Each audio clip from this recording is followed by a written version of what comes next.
Unboxing your AtomStack Hurricane 55-watt CO2 laser cutter. Start by cutting the packing strips with a pair of scissors. With the help of another person, carefully lift the cardboard box cover and remove the protective foam to reveal the machine. Safely lift the machine out and place it on a flat, stable surface, like a table.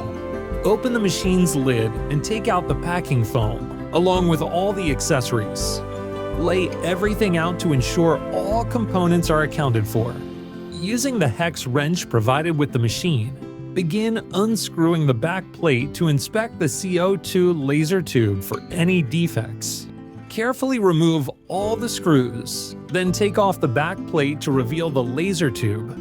After checking the tube, put the back plate on and securely fasten all the screws. Next, refill the water tank by removing the silicone cover and pouring in 1,000 milliliters of water. Plug in the machine. Turn it on, pull up the emergency switch, and turn the key to on position.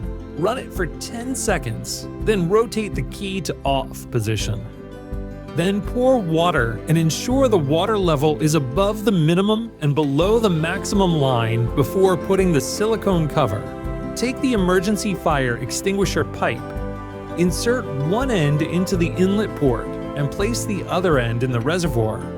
Next, install the exhaust pipe by placing it in position and securing it with the clamp and screw.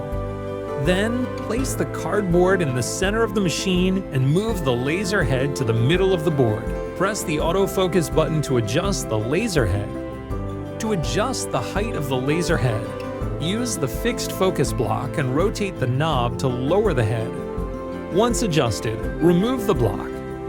You can also adjust the laser head by pulling out the cover, then rotating the screws to set the laser head according to your desired height. Put the cover back on, and you're ready to use your Hurricane.